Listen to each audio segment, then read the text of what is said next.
Otoo jaarsi jiruu anaan ajjeesin.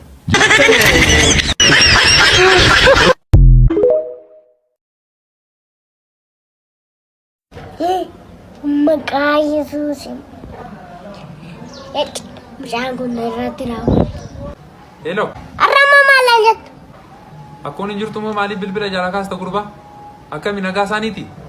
Yaada qeerraa jiru maal taate? Lama fudhattee ciisti.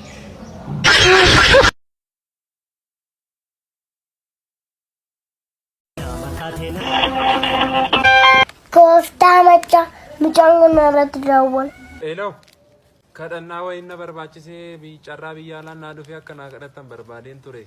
Ati jalbaatti karaa achii galfatte.